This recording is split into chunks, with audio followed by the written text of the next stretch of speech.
반갑습니다. 저는 어린이 사역을 많이 했습니다. 지금 숫자를 세보니까 10년 정도 어린이 사역을 했었습니다. 이제 교회에서 또 행정이나 또 기타 사역들을 감당하면서도 계속적으로 주말에는 어린이들을 감당하며 이 아이들과 함께 예배를 드렸습니다. 주중에는 너무나도 피곤했지만 주말에 또 주일에 귀한 아이들과 함께 예배 드리는 것이 저에게는 힘이었고요. 또 충전하는 시간들이었습니다.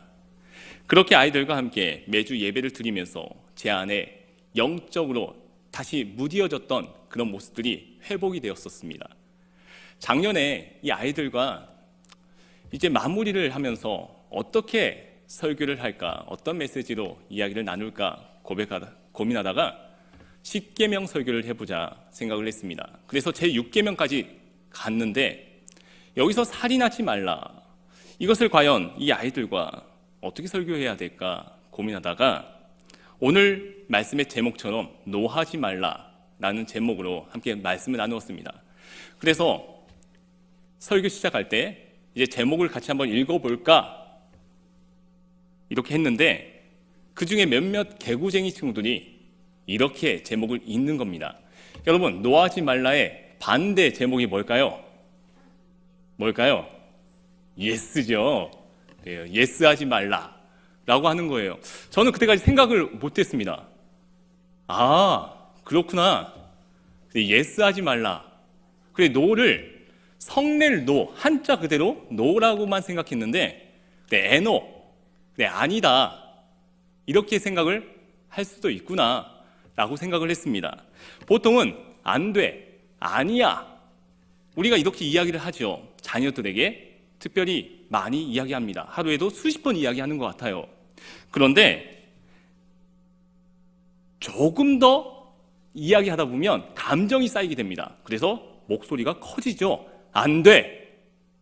라고 분을 참지 못하고 NO! 하고 단호하게 이야기하는 경우가 많습니다. 하나님께서 가장 기뻐하시는 것이 있다면 그건 바로 생명을 살리는 것입니다. 하나님은요, 생명에 대한 관심이 많으십니다.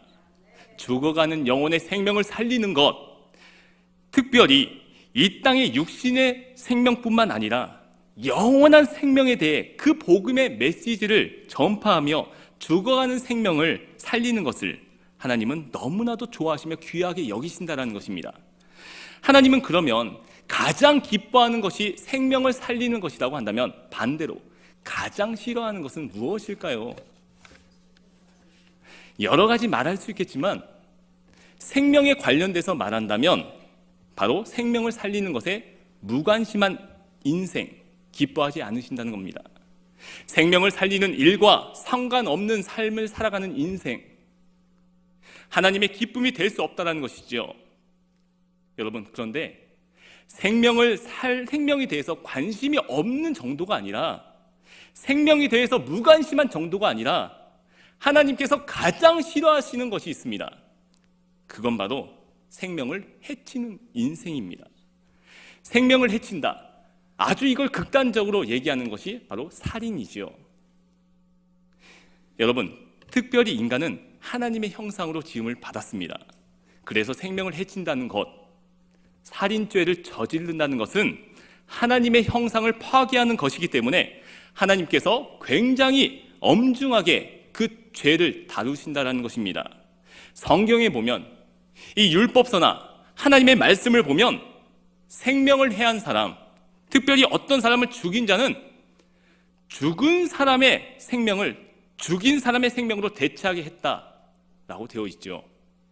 생명은 생명으로 대체하게 하신 겁니다. 하나님께서 말씀하십니다. 살인하지 말라, 이렇게 말씀하셨습니다. 여러분, 이 말씀이 굉장히 강한 말입니다. 누군가 이런 말을 했습니다. 사람의 목숨은 모든 재물 중에 으뜸 가는 재물이다.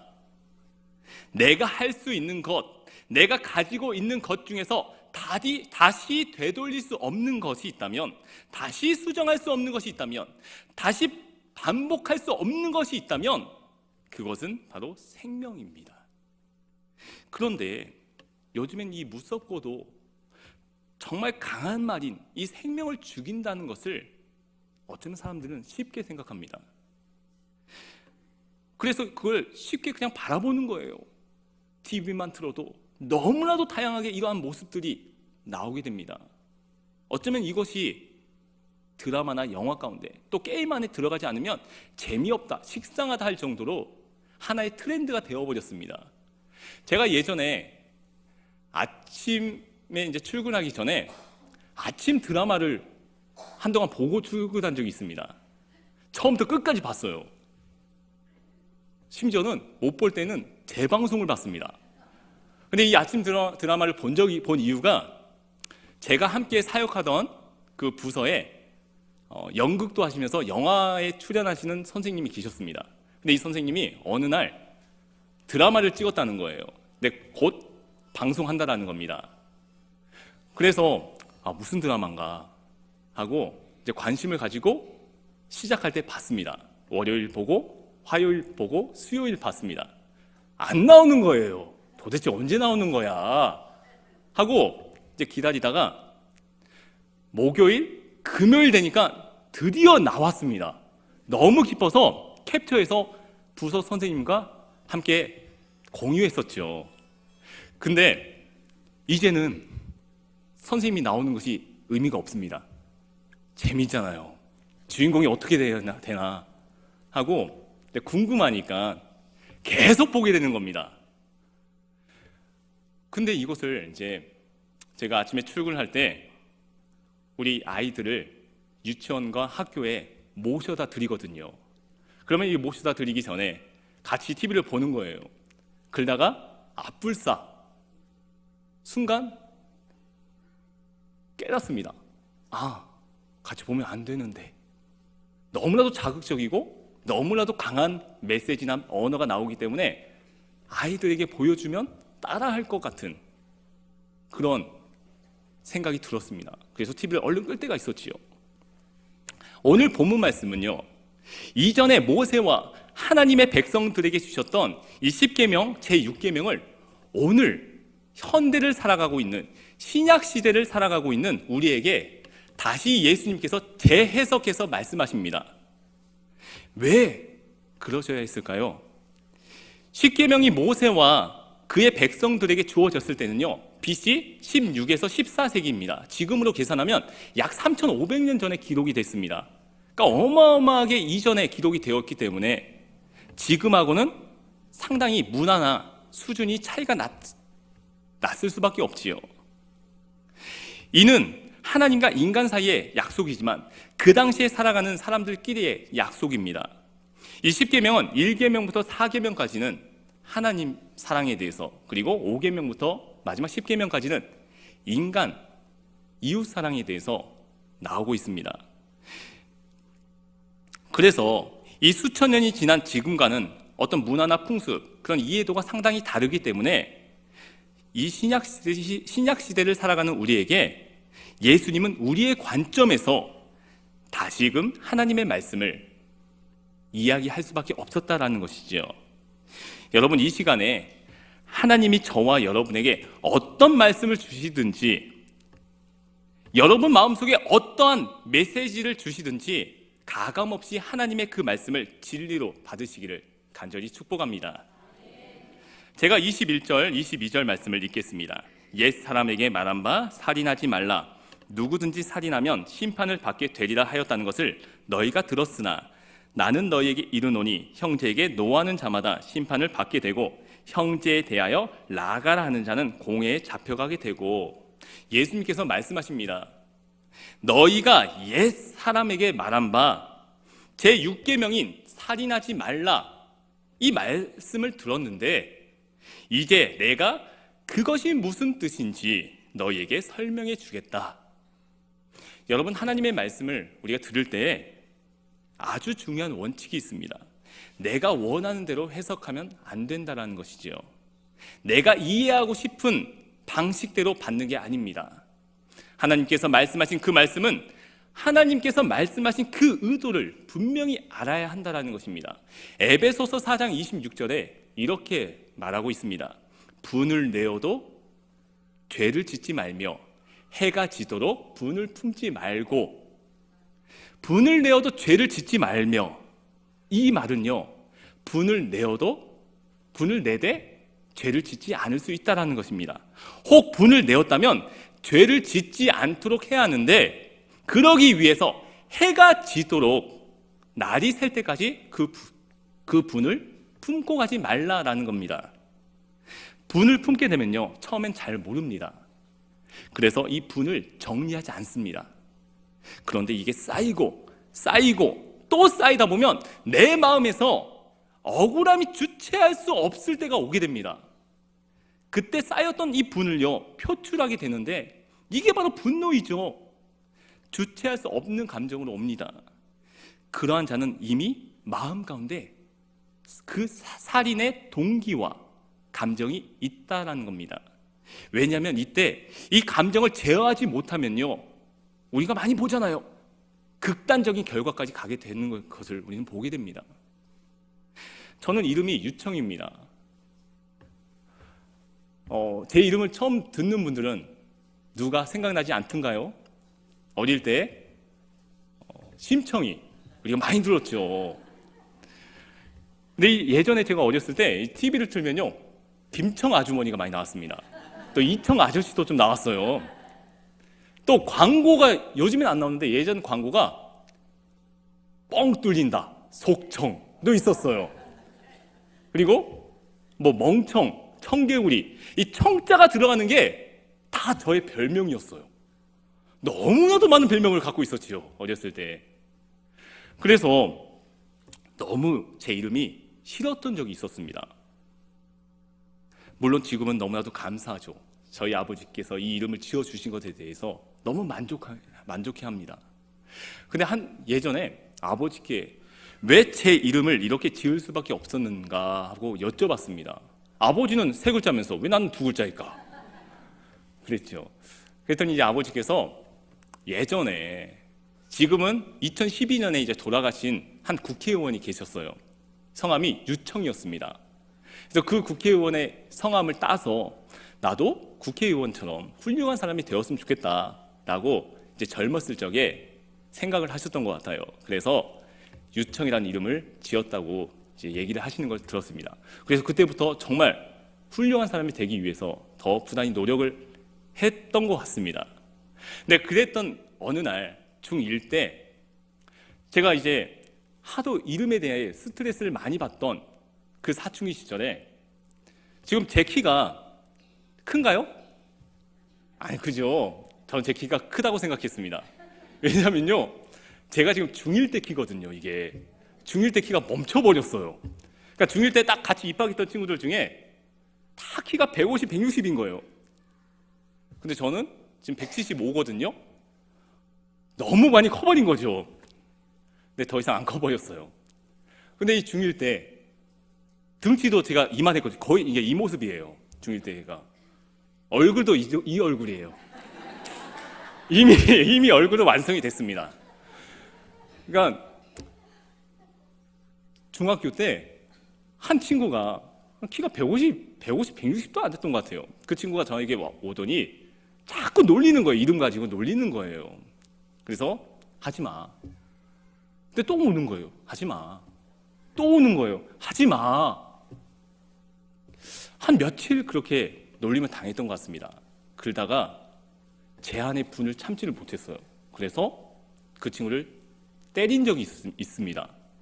근데 그렇게 하고 자리에 앉아 있는데 몇 분 후에 누가 부르는 거예요. 나가봤더니 이 친구가 키 큰 사람을 데리고 왔어요. 알고 보니까 그 사람이 같은 학교의 형이더라고요. 친형을 데리고 왔어요. 근데 그 친형이 그 당시에 우리 학교의 짱이었어요.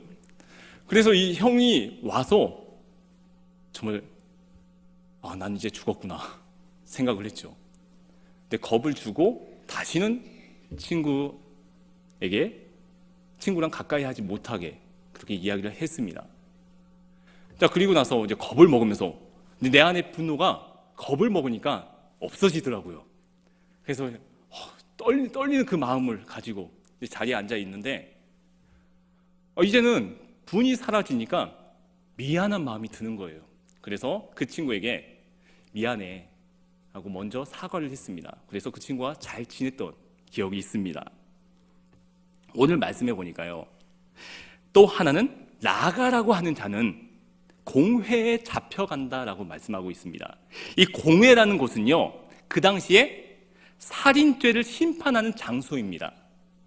형제에 대해서 라가라고 하면 이 살인죄를 심판하는 장소로 잡혀간다는데, 그렇다면 라가가 무엇인가? 그 당시에 라가는요, 유대인들이 사용하던 욕 중에서 가장 최고의 욕이었습니다. 여러분이 알고 있는 욕 중에서 가장 센 욕이 뭔가요? 많지요? 저는 어렸을 때부터 어머니가 욕하면 안 돼, 욕은 나쁜 것이야 라고 수도 없이 들어가지고 욕을 잘 못 해봤어요. 그러다가 가끔 너무나도 화나서 욕을 하게 되면 제 마음이 쿵쾅쿵쾅 뛰더라고요. 내가 욕을 해버렸네. 근데 요즘엔 너무나도 심한 욕이 많잖아요. 근데 이 라가가 그 당시 너무나도 심한 욕이었습니다. 이 라가는요, 뜻이 머리가 텅 비었다라는 뜻입니다. 뭐 지금 생각하면 이게 욕이야? 라고 생각할 수 있지만 그 당시엔 정말 심각했던 욕이었어요. 너 생각이 있는 거야, 없는 거야? 우리가 무심결에 뱉은 이 라가와도 같은, 마치 라가와도 같은 이 말이 살인죄를 지은 것처럼 여겨져서 심판을 받게 된다는 겁니다. 여러분, 우리는 흔히 보이는 이 육체적인 죽음을 살인이다라고 말합니다. 그런데 보이지 않는 죽음, 보이지 않는 살인도 분명 있다는 것을 기억해야 됩니다. 여러분, 여기 손바닥에 상처가 났습니다. 그럼 어떻게 해야 하죠? 피를 닦고 약을 바르거나 밴드를 붙여야 합니다. 심하면 꼬매야 하죠. 그런데 깜빡한 거예요. 혹은 바빠서 치료하지 못한 거예요.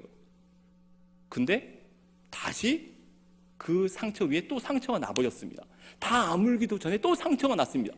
또 상처가 났습니다. 어떻게 될까요? 이 상처가 처음에는 그렇지 않았지만 나중에는 물집이 생기거나 아니면 고름이 생기거나 심지어는 썩게 되고요.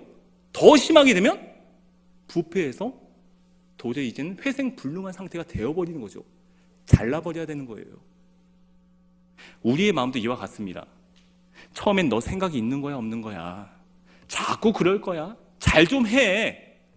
이런 식의 감정이 섞인 말들을 듣게 되면요, 보이진 않지만 마음에 작은 상처가 납니다. 그러면 이 상처에 다음엔 잘할 수 있을 거야, 괜찮아, 힘내, 이런 위로의 말을 하게 되면 곧 상처는 깨끗하게 낫게 됩니다. 심지어는 이전보다 더 건강한 모습이 되고 힘을 낼 수 있게 돼요. 근데 반대로 힘을 낼 수 있는 용기의 말, 위로의 말은 하지 않고 또다시 상처의 말을 계속하게 된다면 결국엔 이 마음은 다치고 또 다쳐서 다시 회생이 불가능한 상태로 변하게 되고 마지막엔 죽을 수도 있게 된다라는 거죠. 이것이 마음의 살인이죠. 눈에 보이는 육체의 죽음만이 살인이 아니라 보이지 않는 마음의 죽음도 살인이 될 수 있다는 것을 분명하게 기억해야 합니다. 여러분, 오늘 본문을 보면서 과연 어떤 생각을 하셨습니까? 우리가 평소에 무심결에 내뱉었던 그 말, 그 행위가 살인의 행위라는 것입니다. 이 말씀을 그렇다면 어떻게 받아들이시겠습니까? 우리 안에 어떻게 해석을 하고 적용하시겠습니까? 제가 질문 하나 하겠습니다. 여러분, 하나님은 어떤 분이십니까? 아마 다양한 말씀을 하시겠죠. 하나님은요, 자비가 풍성하신 분이시고요, 하나님은 사랑이 많으시고요, 긍휼이 많으시고요, 하나님은 참고 기다리시는 분이시고요, 하나님은 전지전능하셔서 우리의 일거수일투족을 모두 다 살피시는 분이십니다. 여러 가지 내가 경험한 하나님에 대해서 이야기하실 것입니다. 그런데 여기 하나 더, 하나님은요, 갈등을 하시게 하시는 분이십니다. 때로는 절망을 하게 또 하세요. 무엇을요? 바로 이러한 말씀을 들을 때 우리 안에 갈등하게 하신다라는 겁니다. 이 말씀대로 한다면 우리는 다 살인죄가 있지 않습니까? 한 번쯤은 한 거 아니에요? 세상의 기준이 아니고요, 세상의 법이 아니라 하나님 앞에서 나는 살인을 저지르지 않았습니다 라고 당당하게 얘기할 수 있는 사람이 과연 있을까 생각해 보게 됩니다. 오늘 말씀대로 한다면 그 마음에 미움을 갖고 그 마음에 분노를 가지고 그 마음에 욕을 할 만큼 악감정을 쌓아놓고 사는 그런 인생은 살인을 범했다고 하는데, 이런 추워도 하나님 앞에 부끄러움이 없는 자가 과연 있을까? 우리는 다 하나님 앞에 살인자라는 겁니다. 오늘 이 말씀을 준비하면서 10계명 6계명인 이 살인하지 말라, 이걸 어떻게 우리 성도님들과 이해하면 좋을까? 이것을 어떻게 해석해야 할까? 많이 고민을 했습니다. 연포교회 그래도 첫 설교인데 내 모습처럼 부드럽고 달달한 메시지로 나누면 좋을까? 아니면 강하게 함께 고민할 수 있는, 결단할 수 있는 그런 말씀을 같이 나누면 어떨까 생각을 했습니다. 그래서 제목을 하나 정했다가 다시 바꿨습니다. 여러분, 이 말씀을 들을 때 갈등이 생기십니까? 그렇다면 그것이 정상입니다. 하나님은 우리 안에 갈등을 하도록 이끄시는 분이십니다. 갈등을 함으로 인해 계속 되새기게 하시고 이해하려고 노력하게 되는 것이죠. 내 마음 가운데 하나님이 기뻐하시지 않는 감정이 있다면, 다른 이에게 해가 되는 그러한 감정이 있다면 분명히 갈등을 해야 하는 것입니다. 예수님 시대에 바리새인과 서기관들이 이러한 갈등이 없었다라는 거예요. 왜요? 살인을 안 했으니까.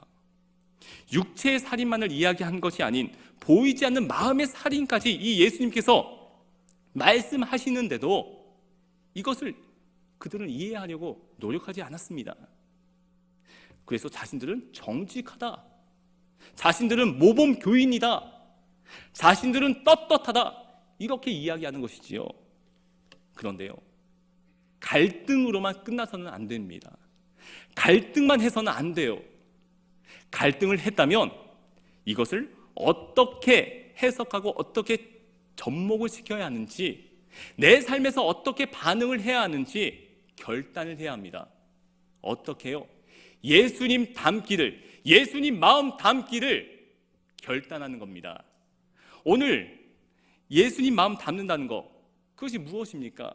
오늘 본문에 나오진 않았지만 5장 마지막 절인 48절 말씀에 보니까, 그러므로 하늘에 계신 너희 아버지의 온전하심과 같이 너희도 온전하라, 이렇게 말씀하십니다. 하늘에 계신 너희 아버지의 온전하심과 같이 너희도 온전하라. 여러분, 이것은 너무나 부담스러운 말씀이죠. 아니, 우리가 어떻게 온전할 수 있습니까? 어떻게 우리가 하나님처럼 완전할 수가 있습니까? 그러나 주님께서 말씀하시는 거예요. 인간의 한계를 누구보다 잘 아시는 그 주님께서, 나의 연약함과 나의 부족함을 누구보다 잘 아시는 주님께서, 나의 형편과 나의 처지를 다 아시는 주님께서 지금 말씀하고 계십니다. 하늘 아버지의 온전하심과 같이 너희도 온전하라. 여러분, 어떻게 온전할 수 있습니까? 이 구절을 보니까 아주 열쇠 같은 표현이 있습니다. 예수님께서 이렇게 말씀하지 않았어요. 하나님처럼, 하나님의 온전하심 같이 너희도 온전해라, 이렇게 표현하지 않았습니다. 하나님의 온전하심이 아니라 하늘에 계신 아버지와 같이, 하나님 대신에 아버지라는 표현을 사용하셨습니다. 여기에 주님의 마음이 담겨 있는 것이에요. 여러분, 자녀가 아버지 혹은 부모를 닮아가는 것, 이것은 당연한 것 아닙니까? 자녀가 아버지를 닮아가는 것, 이것은 특권이에요. 사람은 불완전한 존재인지라 간혹 아닌 경우도 있겠지만 대부분 자녀는 아버지 혹은 어머니를 닮아가게 됩니다. 그렇다면 우리 하나님은 불완전한 분이 아니라 온전하신 분이잖아요. 완전하신 분이잖아요. 우리가 그 하나님 아버지를 닮아갈 수 있다는 것은 엄청난 특권입니다. 우리에게 주어진 큰 특권이라는 거예요. 여러분, 이것은 축복의 말씀입니다. 위로의 말씀입니다. 생명의 말씀이에요. 결코 부담의 말씀이 아닙니다. 연약하고 부족한 내가 하나님 아버지를 닮아갈 수 있다는 것에 우리의 소망이 있다는 겁니다. 그런데 여러분, 만약에 거꾸로 하나님이 말씀하셨다고 생각을 해보세요. 너희는 인간이니까, 너희는 어차피 하나님과 상관없는 인생이니까 너희는 마음껏 미워하고 마음껏 불평하고 원망하고 살아가거라 말씀하셨다면 여기에 무슨 소망이 있겠습니까? 그러나 하나님께서는 우리를 너무나도 귀하게 여기시기 때문에 하늘 아버지의 온전하심 같이 너희의 삶도 온전하라 말씀하시는 것입니다. 그렇게 할 수 있기 때문에 화목하거라, 용서하거라, 사랑하거라 주님 말씀하시는 겁니다. 우리는 다 부족하지만 우리 마음 가운데 선한 것이 하나도 없지만 주님을 우리는 닮아갈 수 있다는 겁니다. 그 온전하심 가운데 우리는 나아갈 수 있습니다. 그렇다면 어떻게 주님의 마음을 조금이라도 닮아갈 수 있을까요?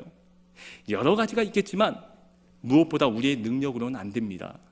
하나님의 능력을 간구해야 합니다. 나의 지식, 나의 경험, 나의 능력으로는 결코 주님의 마음을 닮아갈 수가 없습니다. 이전에는 나의 생각과 나의 경험으로 말하며 살아갔다면, 그래서 누군가에게 상처를 주면서 살아갔다면, 내 마음이 있던 그 자리에, 상처를 주었던 그 마음이 있던 그 자리에 예수님의 마음을 새기는 것입니다. 그래서 도려내고 그 도려낸 빈자리에 예수님의 마음을 새기는 거예요. 마치 도장을 파는 것처럼 새기는 겁니다. 그래서 예수님처럼 말하고 예수님처럼 행동하도록 노력하기 위해 결단하는 겁니다. 괜찮아, 그럴 수도 있지, 다음에 잘하면 돼, 너는 할 수 있어. 예수님 마음으로 상대방을 이해하기 위해 노력하고, 상대방을 격려하기 위해 노력하고, 상대방을 살려서 힘을 낼 수 있도록 노력하는 것입니다. 그러할 때 여러분이 서 계신 그 자리마다 생명의 열매가 맺히게 될 것입니다. 사랑의 향기가 더욱더 넘쳐나게 될 것입니다. 이어서 예수님은 또 말씀하십니다. 23절, 24절 말씀에 그러므로 예물을 제단에 드리려다가 거기서 내 형제에게 원망 들을 만한 일이 있는 것이 생각나거든 예물을 제단 앞에 두고 먼저 가서 형제와 화목하고 그 후에 와서 예물을 드리라. 여러분, 오늘 교회에 오시기 전에 마음이 어떠셨습니까? 혹 다투고 오신 분은 안 계시죠? 다투고 오신 분이 계신다면요, 예배 드리기 전에 다시 다투었던 상대방이 있던 그 장소로 되돌아가십시오. 그리고 다시 화해하고 예배 드리러 오셔야 합니다. 다투고 예배 드려도 괜찮습니다. 이것은 죄가 아니에요. 그런데 예배 드리는 내내 하나님만 생각하고 하나님만 찬양해야 하는데 자꾸 내 마음 한켠에 내 마음을 불편하게 했던 누군가가 생각난다는 거예요.